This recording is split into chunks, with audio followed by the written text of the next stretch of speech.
Good day, ladies and gentlemen, and welcome to the U.S. Student Performance on PISA. All lines have been placed on listen-only mode, and the floor will be open for questions and comments following the presentation.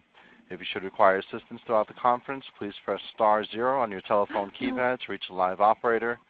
And at this time, it's my pleasure to turn the floor over to your host, Michelle Ekstrom. Ma'am, the floor is yours.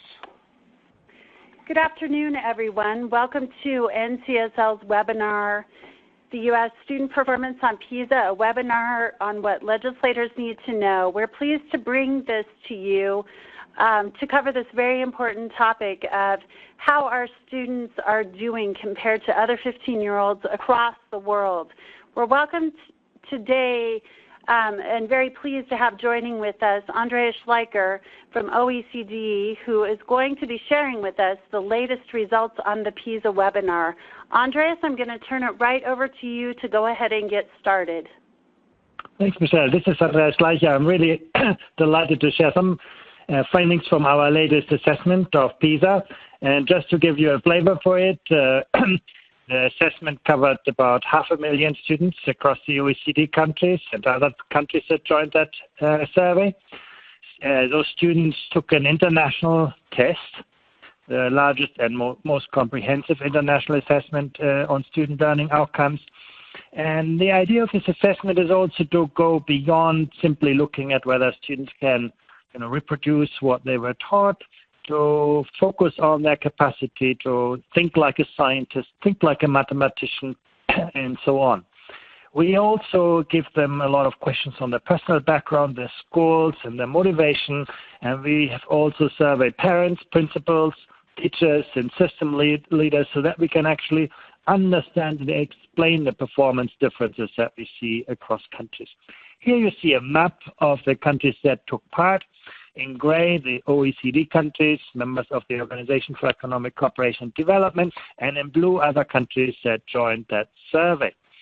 Let me start by just showing you an overall assessment of performance on the science test. I mean, one of the things that we have seen is that between 2006 and 2009, 2006 was the first time that we assessed science skills in depth. There have been numerous major changes in terms of technology. 2006 we didn't have a smartphone. That became quite popular by 2009, but we didn't see actually improvements in science learning outcomes across the world. Same between 2009 and 2012.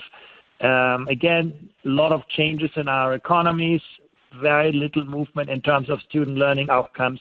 And also between 2012 and 2015, more or less, performance in the industrialized world has remained pretty flat. But that's the average. And that's true for the United States as well. But while between 2006 and 2009, we've seen some improvement. Since then, also performance has been pretty stable. But there are exceptions. I show you the example of Portugal that was way below the OECD average and has now moved above the OECD average. Or you look towards Singapore, a country that has always done really well. They joined the survey in 2009 and were able to continue their learning outcomes. So there are examples of countries with significant improvements. In South America, you have Peru and Colombia, so there's a range of countries that have bucked that trend of sort of stable performance. Here I show you sort of the overall ranking of countries on a scale. At the bottom is Dominican Republic with the lowest performance. At the top you'll find Singapore. So you see there's quite some variation. The United States comes sort of in the middle of the range. I have also shown you a small flag. That's actually the performance of Massachusetts. So you can see that there is a state in the U.S. that actually performs quite well, quite competitive, with countries like Japan, Finland, Canada, Hong Kong, and so on. So is obviously, when I say the overall performance of the United States is only around the OECD average, there are states, or there's one state that actually is doing really well by international standards. I want to add a second dimension that we pay great attention to, and that's the capacity of education systems to moderate the social background of learning outcomes. Everybody wants to be in the upper right corner of the chart where performance is strong and where learning outcomes are equitably distributed.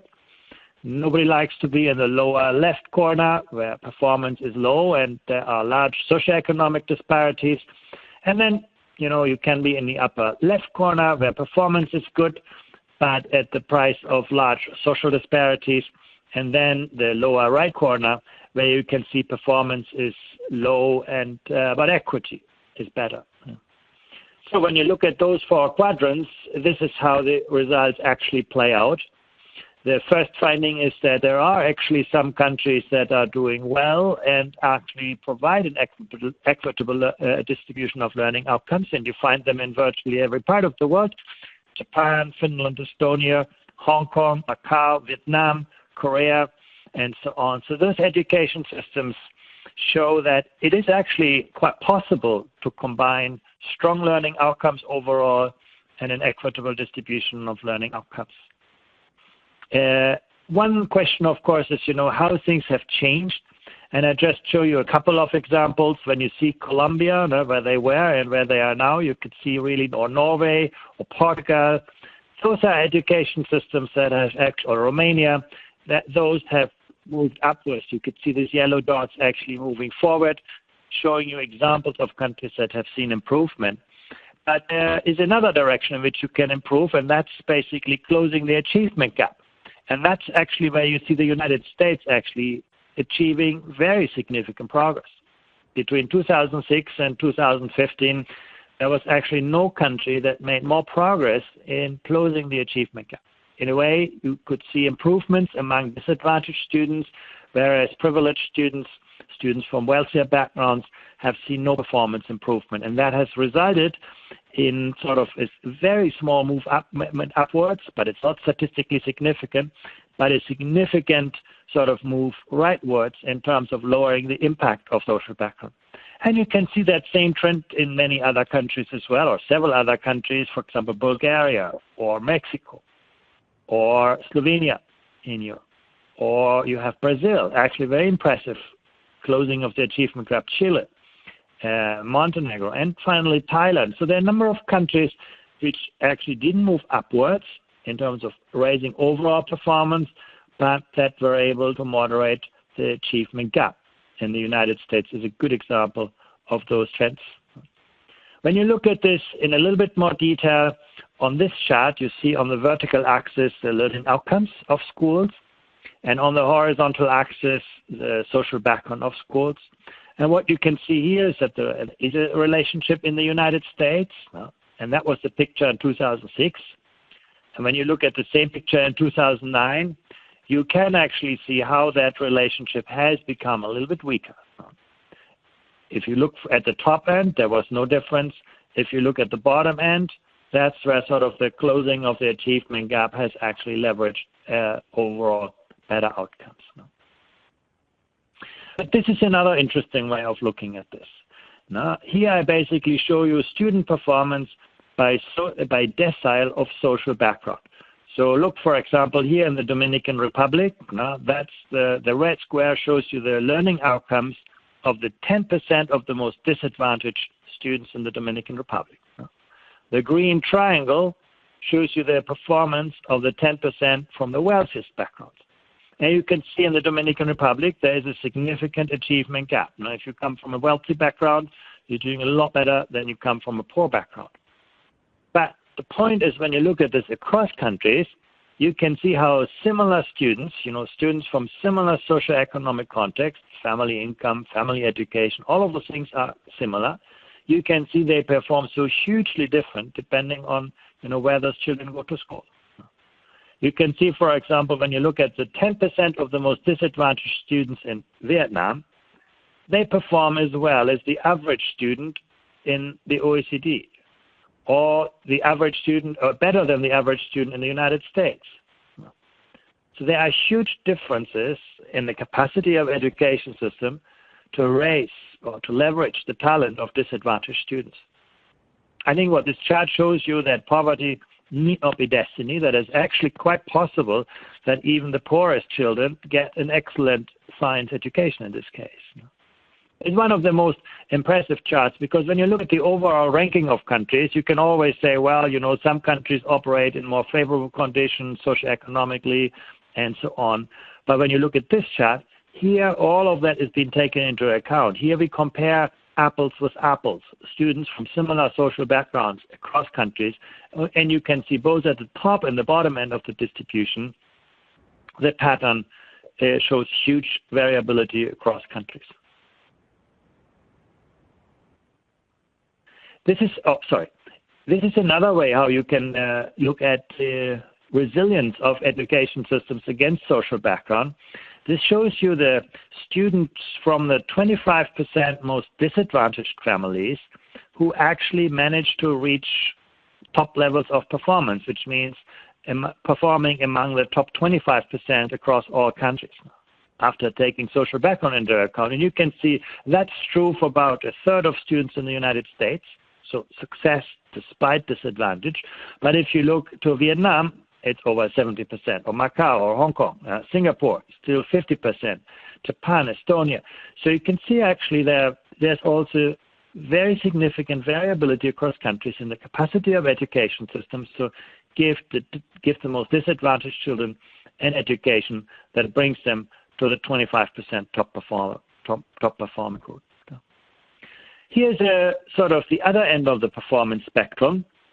What you can see here basically is the global pool of top performers, students who reach the two highest levels of performance on the PISA test. And when you try to solve some of the tasks, they're really, really hard. This is where you have to demonstrate that not only that you know something in biology, chemistry, and physics, but that you could really, show advanced scientific thinking skills. You could design an experiment, you could sort of reason scientifically, use complex scientific modeling, things like this. So these tasks are really, really difficult. In the United States, you have about 8.5% of students reaching that level of performance in total, because the United States is a big country. It adds up to 300,000 students. But if you go to the next one on the list, this is Beijing, Shanghai, Jiangsu, and Guangdong in China, 4 provinces for which we have comparable data. There you can see they have almost 14% of students at the top end of the distribution. And when you look at Shanghai, of course, that's a relatively wealthy city, but when you look at Guangdong, that has more or less a level of social and economic development like Mexico. So what you can see here is in China, even in relatively poor communities, there's still a very strong level of excellence in the education system. And so even though these 4 provinces are much smaller in size than the United States, because there's a larger share of high-performing students, it adds up to 180,000. The next one on the list is Japan, an even higher share of top performers, a little bit smaller in country, but still 170,000 students. And then comes Germany, and the rest of the countries do not add so much to the global talent pool, either because they're very small or because they don't have a strong share of top-performing students. So this chart gives you sort of an idea of, how tomorrow's scientists are going to be distributed across the world. Of course, from among the countries for which we have comparative data. Let me look at another aspect that we were quite interested in. One of the things we did is we asked students what they want to do in their future. To what extent, for example, they were expecting a career in science when they would have reached the age of 13. Obviously, at the age of 15, many students do not know so well what they want to do, but we asked them that question.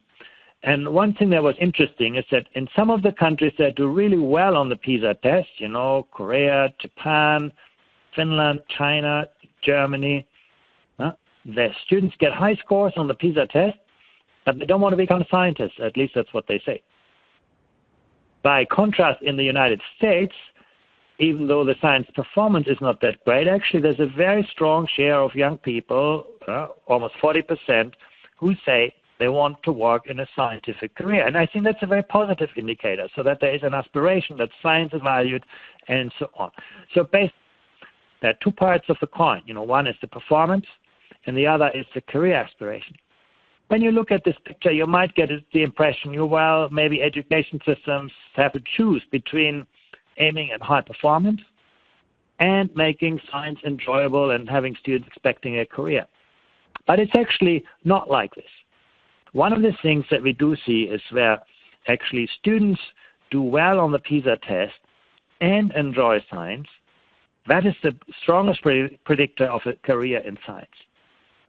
So I can show you those three patterns on a map here. Basically, no, I don't find that. Here it is. Basically what you see here are three parts. In this red circle, I'm going to put the countries that do well in science. In the next circle, I put the countries where students believe in science as a method to solve social problems. We call those things epistemic beliefs. And in the last circle, I'm going to put the countries where students want to become scientists. No? And obviously, you'd like to be in the middle of the circle where all of those three things happen. And it's actually interesting that that part is not empty. The best example that we have is Singapore. Singapore was the strongest performer in science. Students also believe in science and they want to become scientists. But also Canada is a good example, Slovenia, and at a little bit lower performance level, Australia, the United Kingdom, Ireland, and Portugal. Then I have a few countries, Chinese Taipei, Hong Kong, New Zealand, and Denmark, which do well in science and believe in science, but where they don't expect a career. And then you have a whole list of countries, some of them I already mentioned, that do well in science, but do not, think science is so important and they do not want to become scientists. And then, you find the United States, as you already expect, in the part where the students believe in science, they want to become scientists, but many of them are simply not enough prepared for that. And of course, in the remaining parts, there's also a whole range of countries. So that was just, in a nutshell, the kind of results that we see. And now I'm going to lead you through some of the policy levers that we see associated with better performance. And I'm going to show you them ordered by the impact on outcomes. So on the high end, I'm going to show you things that are very important for policy. On the low end, things that are not so important. And on the horizontal axis, I show you something about the political and economic cost of reform, of change. Everybody wants to do things that are easy to do and very important. Obviously, I'm putting them in the green part, quick wins. Nobody wants to spend money on things that are very expensive and maybe not so important. It's also obvious. But then there are two quadrants which are less sort of clear. One is, things that are really important but difficult to do, and some low-hanging fruits that maybe not that important but that are easy to do. So when I fill that table with content, you're going to see a number of factors that I want to go through in a little bit more detail now. The first thing I want to highlight is the commitment to universal achievement. Many high-performing systems have high expectations for every student. There's very little stratification in the system. And in the United States, formally, that is also the case. You don't have much tracking. You don't have great repetition. There are not so many different school types. But when you look at this in greater detail, there actually, the United States comes out as a country where there is more internal or implicit stratification in the education system. And that's typically one of the devices that tend to reinforce the impact of social background on learning outcomes. You can also hear that, look at this when you look at academic inclusion on the horizontal axis. That's where the United States does quite well. But when you look at social inclusion on the vertical axis, the United States does only average. So this is, again, sort of in terms of the academic structures, the system is quite equitable, but in the way this works within schools often, there's actually quite a bit of stratification left according to our data. Money. This chart shows you the relationship between spending per student from the age of 6 to 15. in thousands of US dollar. We have adjusted this for purchasing power parities to make it comparable. That's the horizontal axis. And on the vertical axis, you see the performance of countries on the PISA test. No? And when you look at the left side, I've marked those countries in yellow. You see countries that spend relatively little, no? Less than $50,000 between the age of 6 and 15. And you can see for those countries, money actually matters. There is a quite steep relationship between spending per student and learning outcomes in the system. But when you move beyond that point, and the United States is well beyond that point, we actually find very little of a relationship between the total volume of spending per student and learning outcomes. Now, for countries like the United States, the spending choices that are being made become far more important than the overall volume of spending. So how countries spend their money. For example, most high-performing countries tend to prioritize the quality of teaching over things like the size of classes.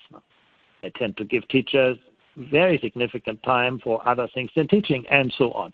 So just to make the point here that the total spending is actually only weakly or not related to learning outcomes for countries like the United States. This is a more sort of important way of looking at this. Here I show you on this chart not how much is being spent on education, but how successful education systems are to direct the resources where they can make most of a difference. In the green part of the chart, you will find countries where disadvantaged schools have more resources than advantaged schools. Now, those are countries that succeed to attract the most talented teachers into the most challenging classrooms, and that actually direct sort of the quality, higher quality staff to more difficult schools. But you can see there are very few countries of that type. And I've distinguished between two factors. In blue, you see the shortage of education material, and in red, you see an index of the shortage of educational staff. Now, that's personnel, teachers, and so on. When you look at the United States, actually the system has done quite well to distribute material, educational material, equitably among schools. But when you look at the quality of educational staff, the quality of teachers, you can see that disadvantaged schools are significantly worse off than advantaged schools. So in a way, the United States does sort of, as many other countries as well, the opposite of what you'd like to see, namely to attract the most talented teachers to where they can make most of a difference. This is a good example where it's not about volume of spending, but it's about resource utilization. A couple of words on the integration of immigrants. This is an area where the United States comes out generally quite well. When you look at this chart, you can see that the performance gap between students with and without an immigrant background in the United States is relatively small, on average. In other countries, you can see there's Germany, my country, there's a huge performance gap. If you're an immigrant student, you do a lot worse than if you're not a student without an immigrant background. But the United States does really quite well on those kinds of metrics. We also see that the share of immigrant students in a country is generally not related to the performance of that country on the PISA test. Now you have, for example, countries like Canada or Hong Kong or Switzerland that have the highest share of immigrant students and do still really well on the PISA test.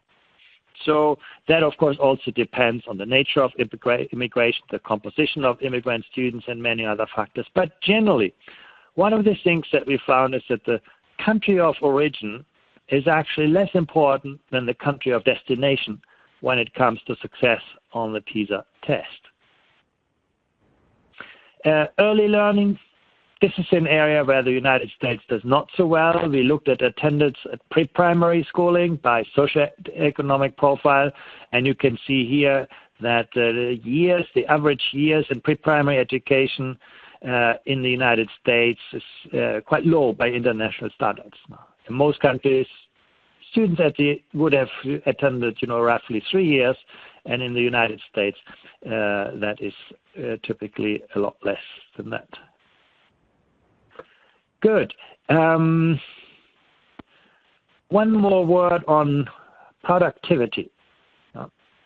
Here, basically, and this is not on this chart yet, in the United States, if you add one more hour of science learning, you'll get better science outcomes. And that's true for virtually every country for we have data. Within a country, adding more time to instruction will improve learning outcomes. So more instruction generally is better for any subject. When you look at this across countries, however, it looks very different. If you look at this chart, it seems the more students spend learning, the less well they perform on the PISA test across countries. And if you put these things together, it seems like a contradiction. On the one hand, I just said within each country, more learning time yields better outcomes, while across countries, more learning outcomes seem to be related to worse outcomes. Well, the answer to this is that the outcomes are always the product of the quantity of learning and the quality of learning. And when you take those things together, this is the next chart, you can see that clearly. The blue bar shows you learning time in school, how many hours students spend learning. The yellow part shows you learning time after school. This is about tutoring, homework, all those kind of things. And you can see it varies very significantly across countries. In China, students spend almost 60 hours. In Finland, they spend 35 hours. But the interesting part is the black dot. The black dot basically shows you the learning outcomes per hour of total learning time. And you can see that varies hugely across countries. And that's sort of a measure, a proxy for the quality of instruction. If you look to Finland, if you look to Germany, to Switzerland, Japan, those are countries where actually school days are not very long and not so much, there's not so much homework, but the learning gains per hour are very, very high. In the United States, that's actually a little bit below the OECD average, so the productivity of the education system is not so good. Learning hours are actually not bad, but actually learning gains per hour are not as good as they could be. And that basically brings me to issues around the quality of teachers, the quality of teaching, that probably, we can't say that from this data, the drivers of the quality of the instructional process. Here's also an interesting way of looking at this. This comes back to resource utilization. On the vertical axis, you see the student-teacher ratio. Basically, this shows you how many students there are per teacher in a system. So the lower you are, the more generous the system is in putting lots of teachers into the system. The higher up you are, the fewer teachers there are. That's the total resource. Now, on the horizontal axis, I show you the class size. Now you might think, well, the student-teacher ratio and the class size should be the same thing, but they're not, because teachers have different working hours, because teachers do other things than teaching, and so on. You can actually see that there are many, many different patterns. If you go, for example, here to Brazil or Colombia or to Mexico, they can't pay so many teachers, so they have high student-teacher ratios, and they result in large classes. But you compare the United States, oops, this doesn't work here, compare the United States, for example, with Vietnam or China. Vietnam spends about the same share of teachers per student than the United States, but it has a much larger class size. And the same is true for China, Singapore, many other countries. So what do those teachers do? Now, why is the class larger when there are as many teachers per student than in the United States? Well, the answer is that in those countries, teachers do many other things than teaching. In a country like many provinces in China, many teachers will only teach between 11 and 16 hours, depending on their level in the career, and spend the remaining time working with parents, working with individual students, designing and preparing lessons together, evaluating lessons. You would, about once per week, observe somebody else's classrooms, about once per month, participate in a teacher competition, spend a very significant amount of time with parents. So you can really see countries use their teaching resources in very different ways. In the United States, because the student-staff ratio is not so favorable, and at the same time classes are relatively small, teachers have very little time to do other things than teaching.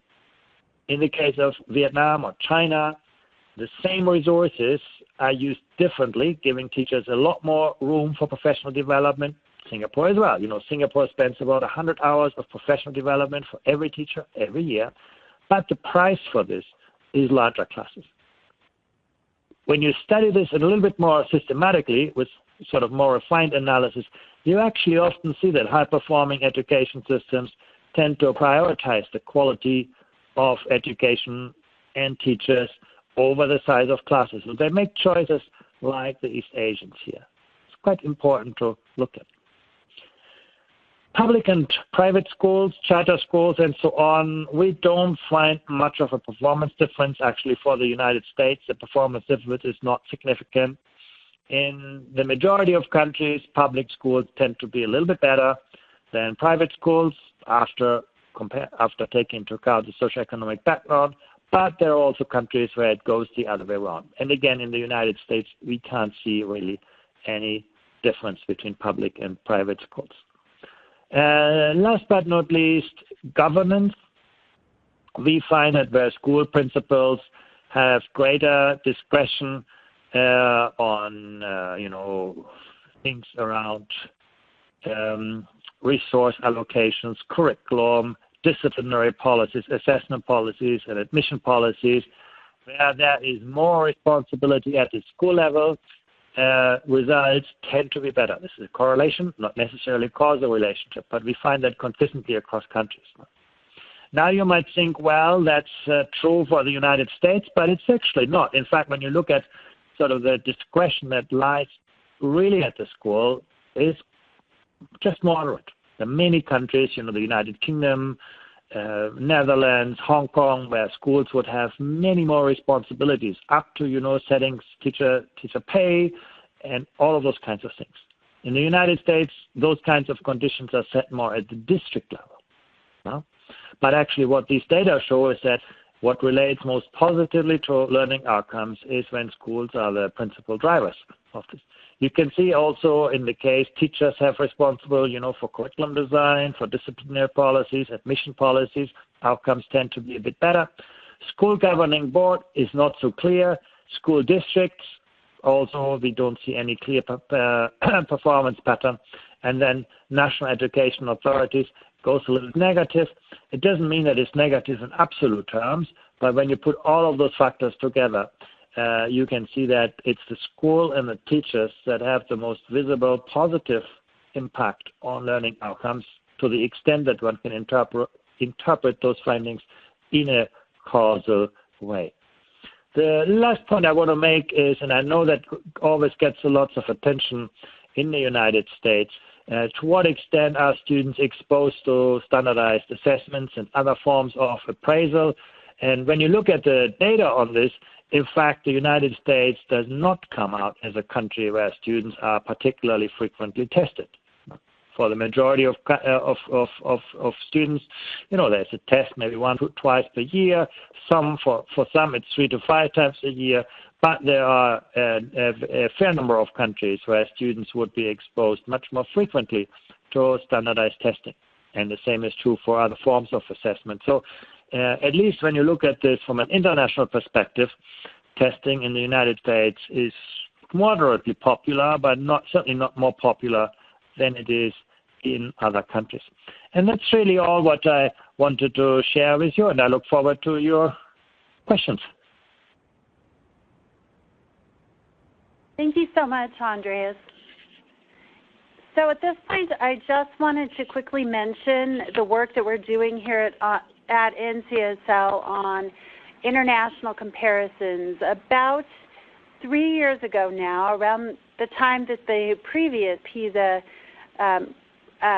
results were released, we had a group of state legislators that came to us after a presentation by Andreas on the most recent PISA results and asked if we could dive more deeply into those results and better understand the significance that they should have in our policy discussions, and what we could learn from those other high-performing countries that we could take back to our states, not necessarily to compare us as a country to those other countries, but to the work that we have here in the States. So we launched a project here at NCSL about two and a half years ago where we gathered a group of very experienced state legislators and legislative staff to dive more deeply into this. At our legislative summit this past year, they released a report on their learnings over those 2 years. It's called No Time to Lose, How to Build a World-Class Education System State by State. On this slide, you will see a link to all of the work that our study group has undertaken over those past 2 years, including links to PowerPoint presentations, information about international comparisons, and certainly PISA. You'll also see the link at the bottom there to our report, No Time to Lose. During our conversations, the study group really felt like the time was now to begin to really think through whether it made sense for our states to put into place some of these policies and practices that we see in other countries. They felt very strongly that given the opportunity that we have to really be rethinking on a grand scale where our education system could and should be going in the states in the context of ESSA, it made great sense for state legislators to be benchmarking their policies against the policies in these other countries and to have really robust conversations with state policymakers as well as stakeholders in their state about the long-term direction of education in their country. And so in this report, state legislators laid out recommendations for how states could begin to embark in that particular work. On this slide, I have quotes from the publication that really urges policymakers to begin to think about this now. They really feel like there isn't any time to lose. We have to start to begin to rethink education in our country so that we can begin to build our own future workforce to be competitive with these other countries. Up at the top of this slide, you'll see that I've listed the contacts for that international education work that we're doing here at NCSL. Feel free to contact us. We're happy to come and share information about the work that we're doing, and the legislators and legislative staff who are involved with this work are also happy to come and talk with you about what they learned and some ideas that they think that you might want to consider. So at this point, we're going to go ahead and have a Q&A with Andreas.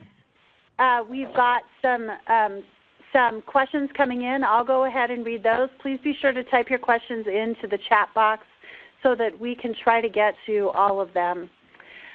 We have one question. Can you speak more specifically about what Peru, Colombia, and Portugal has focused on to accomplish the gains that they've made in science? It's actually quite different sets of policies. If you look in the case of Peru, there have been significant investments in the very small rural schools, in part consolidating the schools, but also investment in teacher policies, raising quality. Colombia also has had major challenges overcoming. There were huge regional and disparities in the education with relatively limited control over the system. I mean, there's only up until recently there had not been anything like a national curriculum, and I think significant efforts have been achieved in those two countries from a very low level of performance, obviously. When you look to Portugal, they have also their consolidation of schools, building clusters of schools, sharing practices among high and low performing schools, something that we've also seen in some of the very successful East Asian countries, basically building capacity at school levels. But the policies and practices that have led to improvements are actually quite different across the performance spectrum.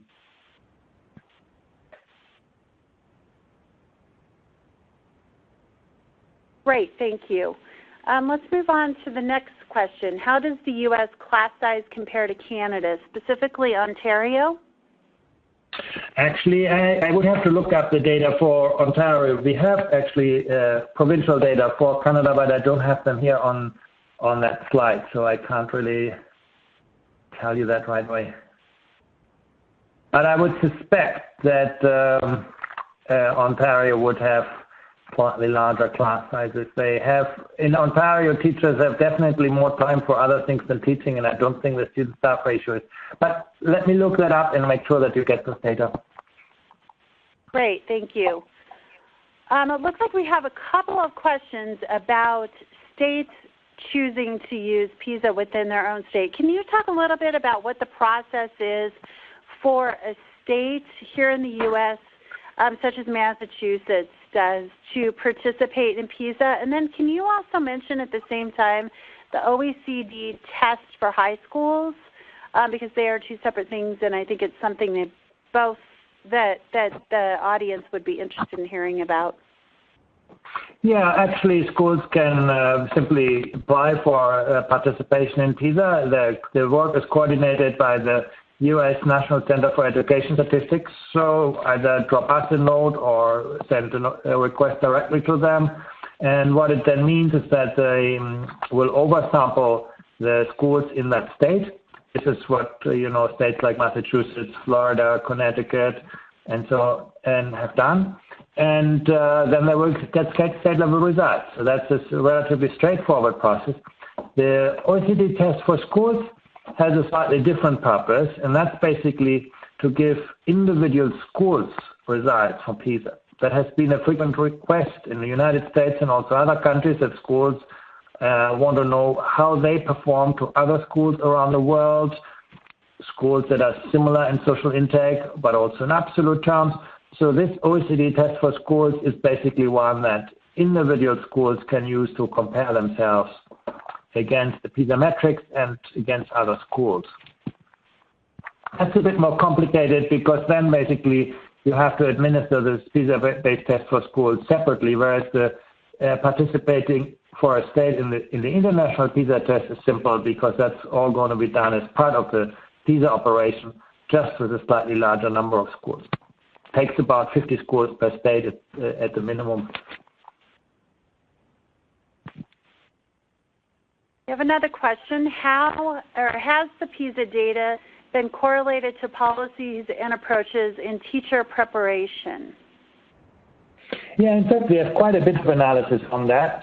We have also a Teaching and Learning International Survey that we can relate to the PISA results.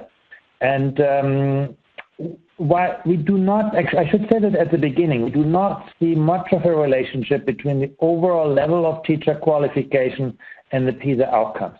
But two findings are important. First, the expertise that teachers have in the subject they teach is related to outcomes. And second, the level of continuous professional development is quite importantly related to both teacher self-efficacy and learning outcomes. We also see from the PISA data that levels of teacher collaboration are related positively to outcomes. So, for example, where schools have things like professional learning communities, where teachers pursue lesson studies or evaluate lessons, do classroom observations. Those kinds of things do tend to be positively related to the PISA outcomes. Thank you. We have another question related to the relationship between the quality of learning outcomes and the quality of environment across the countries, the learning environment. Can you speak to that? Only so far as we are able to measure those kinds of attributes. Obviously, the environment of schools are framed by social demographic factors, by the physical infrastructure, the human resources, and so on. And when you look at all of those factors together, the things related to the quality of human resources are always the strongest predictors. Things related to the material resources and infrastructure show weaker relationships, and then the socio-economic factors tend to interact with both.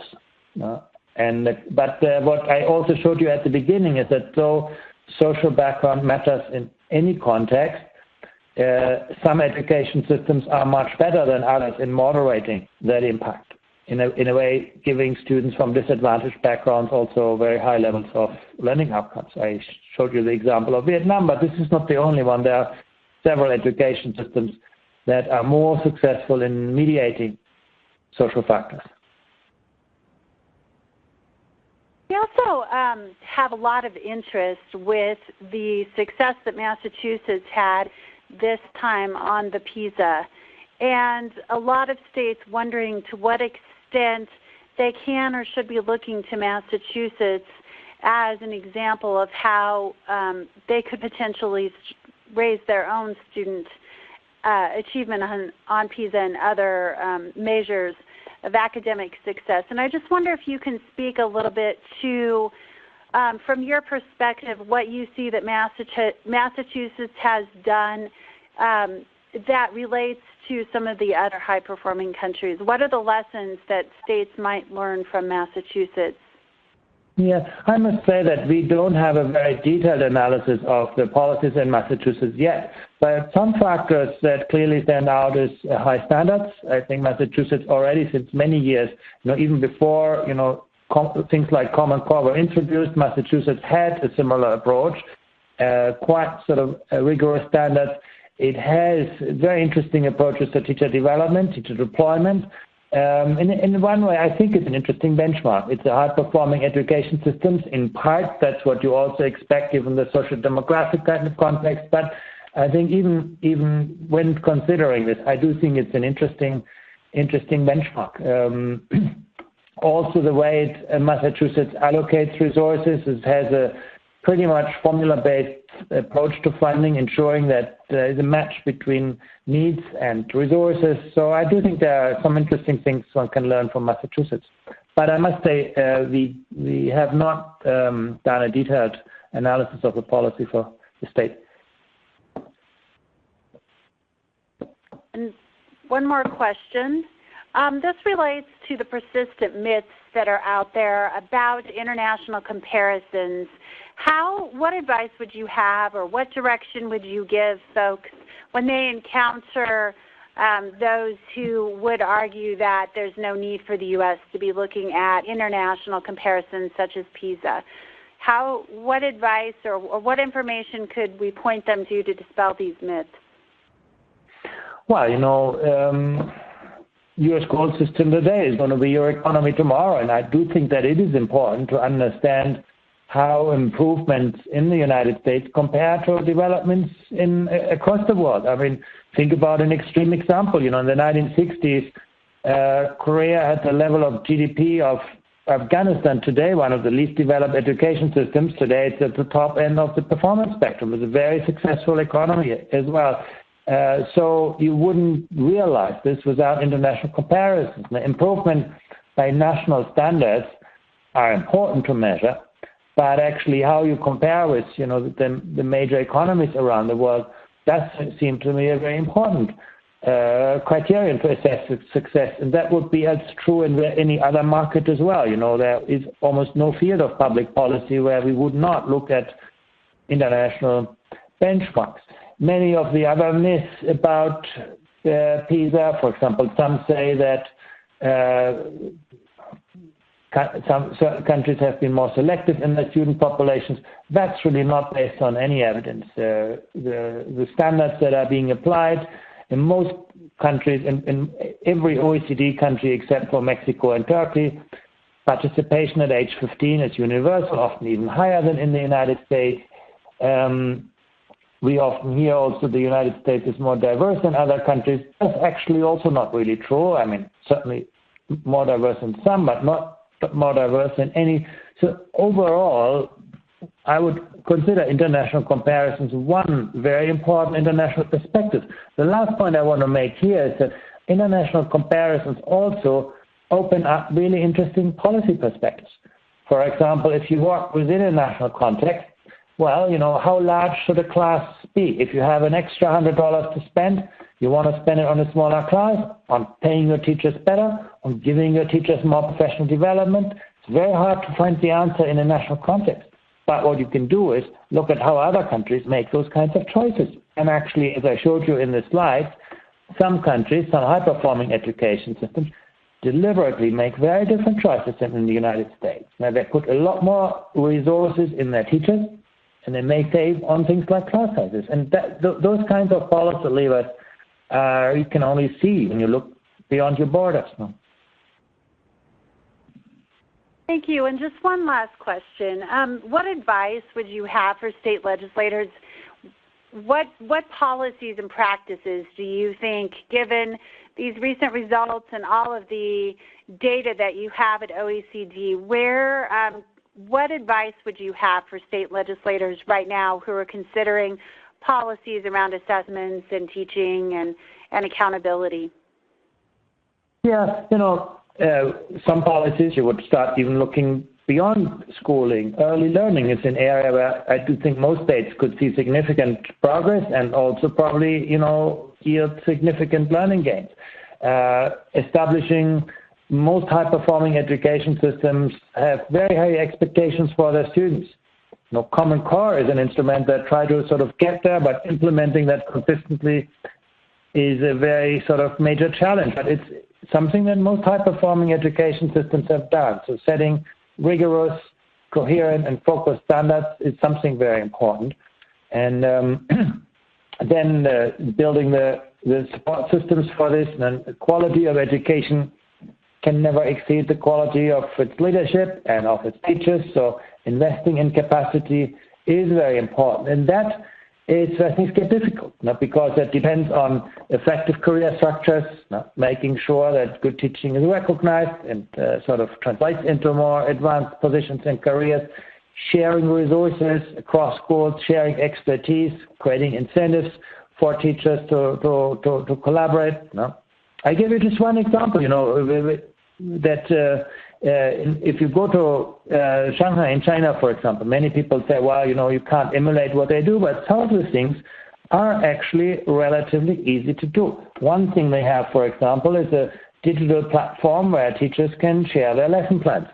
And the trick there is that the more other teachers will download your lessons, criticize your lessons, improve your lessons, use your lessons, the more points you get in that system on a reputational metric. And those points are being considered in your evaluation as a teacher. So you're not only judged by how well you teach the students in your class, but also how you are respected in the teaching community. And they said it's effective incentives for sharing expertise. Or, to give you another example, in the state of Brazil, if you do well in the state of Ceará in Brazil, if you do well as a school on the national test or on the state test, you get more resources. You can hire better expertise, more teachers, but in order not to increase inequalities, you can only deploy those resources in a low-performing school. So the system will pair high and low-performing school.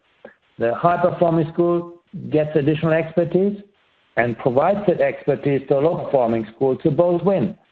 The high-performing school gets more prestige, more resources.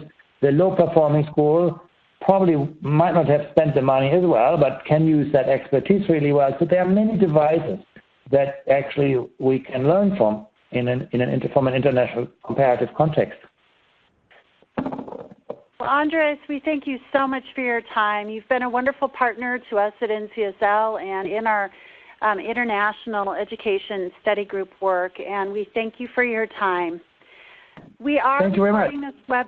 We are recording this webinar, and we also will have a link to the webinar to share with you as well if you would like to revisit it or if you would like to share it with your colleagues. We will be sending out an email within the next week or so with that link, and this concludes this webinar.